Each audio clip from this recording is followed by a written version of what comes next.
নমস্কার, তোমাদের সকলের প্রিয় পাঠশালায় আরও একটি নতুন ক্লাস নিয়ে হাজির হলাম তোমাদের সামনে। আজকের ক্লাসটি হলো ক্লাস 2 এর সহজ পাঠ বইয়ের দ্বাদশ পাঠের কিছু ইম্পর্টেন্ট কোয়েশ্চেন অ্যান্সার আমি লিখে রেখেছি। আমি সেগুলি আলোচনা করব আজকে তোমাদের সাথে। সহজ পাঠ বইয়ের দ্বাদশ পাঠটি হলো তোমাদের পাঠটি হচ্ছে বিশ্বম্বর বাবুর যে পড়াটা আছে, গুপ্তিপাড়ার বিশ্বম্বর বাবু, সেই পড়াটা তোমরা আগে পড়বে, তারপরে এই প্রশ্নের উত্তরগুলো পড়বে, তাহলে দেখবে তোমরা বুঝতে পারবে। আমি কিছু গুরুত্বপূর্ণ প্রশ্ন উত্তর লিখে রেখেছি তোমাদের সুবিধার্থে।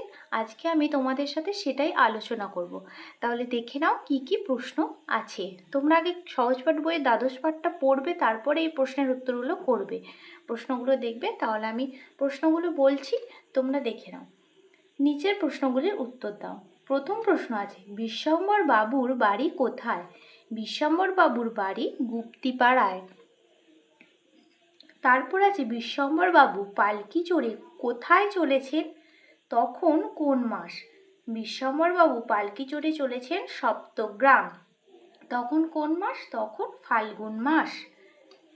তারপর আছে, বিশ্বম্বর বাবুর চাকরের নাম কি? বিশ্বম্বর বাবুর চাকরের নাম শম্ভু। পালকির ছাদে কি রাখা ছিল? পালকির ছাদে ওষুধের বাক্স রাখা ছিল। শম্ভুকে কোথায় ভল্লুকে ধরেছিল? শম্ভুকে কুম্ভীরার জঙ্গলে ভল্লুকে ধরেছিল। শম্ভুর হাতের লাঠি খেয়ে ভল্লুকের কি ভেঙে গেল? শম্ভুর হাতের লাঠি খেয়ে ভল্লুকের মেরুদণ্ড ভেঙে গেল। ভল্লুকের উত্থান শক্তি রইল না কেন? শম্ভুর হাতের লাঠি খেয়ে শম্ভুর হাতে লাঠিকে খেয়ে ভল্লুকের মেরুদণ্ড ভেঙে গেল, তাই তার আর উত্থান শক্তি রইল না। শম্ভু দা দিয়ে কি কাটল? শম্ভু দা দিয়ে ঝাউডাল কাটল। তারপরে আছে, কুমিরটি বাছুরকে ধরেছে দেখে শম্ভু কি করল? কুমিরটি বাছুরকে ধরেছে দেখে শম্ভু এক লাফে জলে পড়ে কুমিরের পিঠে চড়ে বসল। দা দিয়ে কুমিরের গলায় পোঁচ দিতে লাগলো।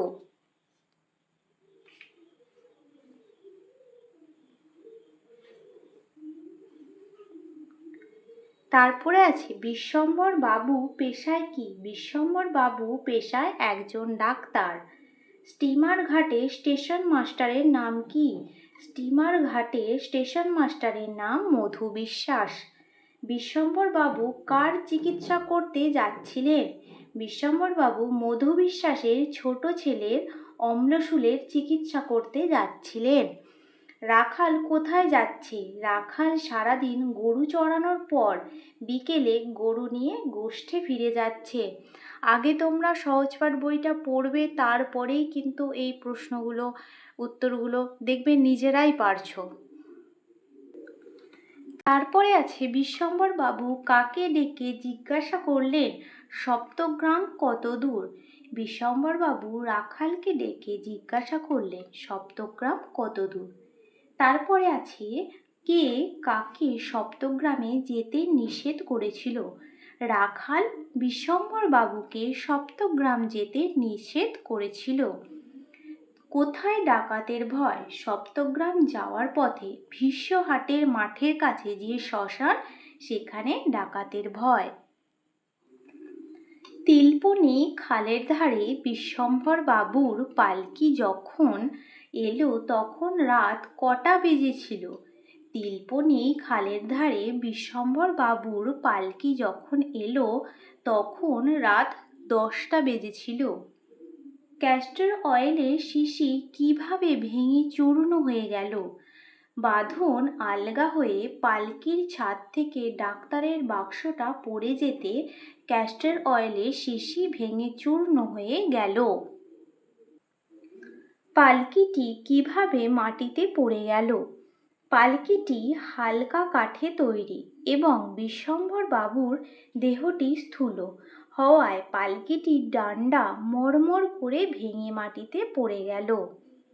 তারপর আছে বেহারাদের সর্দারকে, বেহারাদের সর্দার হলো বুদ্ধু। তারপরে আছে বল্গু, পল্লু, বক্সি ও বিষ্ণু, এরা কারা?